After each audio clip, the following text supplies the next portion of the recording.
बिल्किस बानो, उसके जो बलात्कारी थे उनको छोड़ करके जश्न मनाए गए। उसके लिए उस जश्न पे वोट मांगा गया। और भारतीय जनता पार्टी को हर वक्त और हर चीज पर राजनीति करने की आदत है। लिहाजा अपनी इतनी बड़ी पराजय को भी कल उन्होंने दिल्ली में जय के रूप में प्रदर्शित किया। किस बात का जश्न था? वरना तो मोरबी जैसे कांड ना होते और ना आगे होंगे, ऐसा कोई आश्वासन राज्य या केंद्र सरकार की तरफ से नहीं। मोरबी में भी बीजेपी जीत गई, इसको किस तरह का जनमत आप समझते हैं? नहीं, मोरबी में भी जीत गई, गोधरा में भी जीत गई, और कड़मानी जो है उसके परिजन भी जीत गए। तो ये जब कई दौर ऐसे होते हैं कि जो कम्युनल कास्टिस्ट हैट्रेड के जो इश्यूज हैं, जब वो फ्लेयर अप हो जाते हैं तो मासेज उसकी पार्टिसिपेंट हो जाती हैं। ये उसी का परिणाम। चुनाव आयोग की भूमिका पर लगातार सवाल उठते रहे।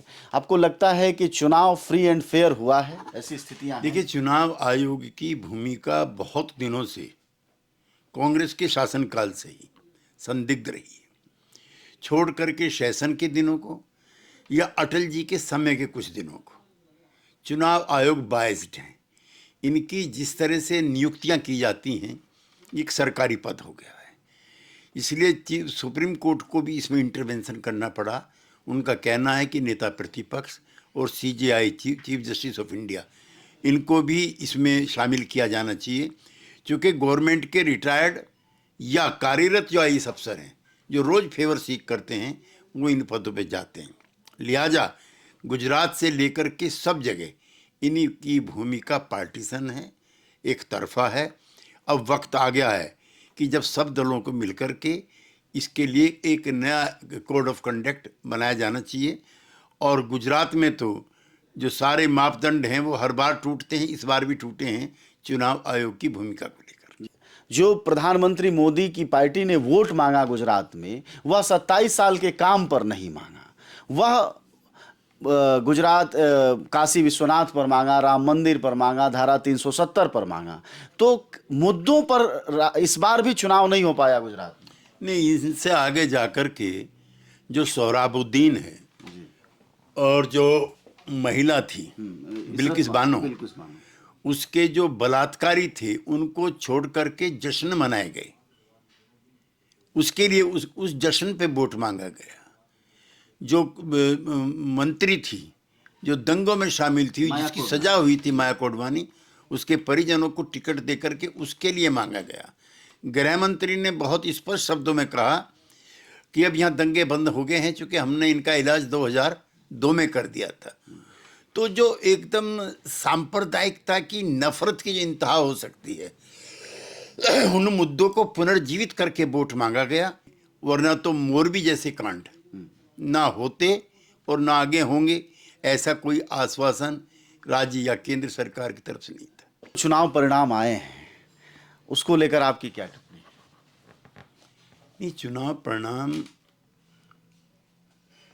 के विश्लेषण बहुआयामी है।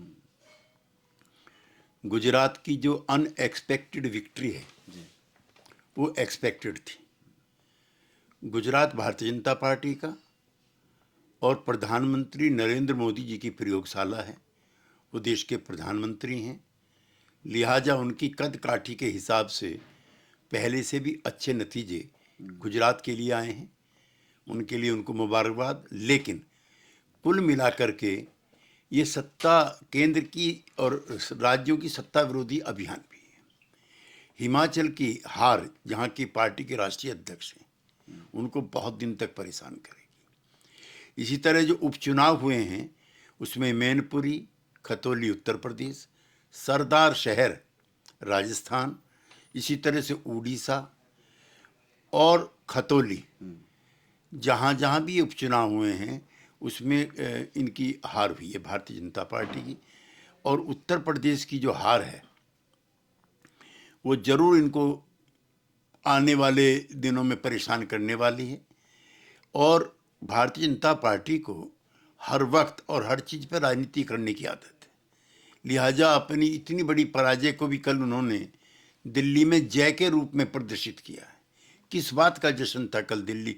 हिमाचल की हार का, उत्तर प्रदेश की हार का, राजस्थान की हार का, उड़ीसा की हार का, किसका ये उसका अभिनंदन कर रहे थे?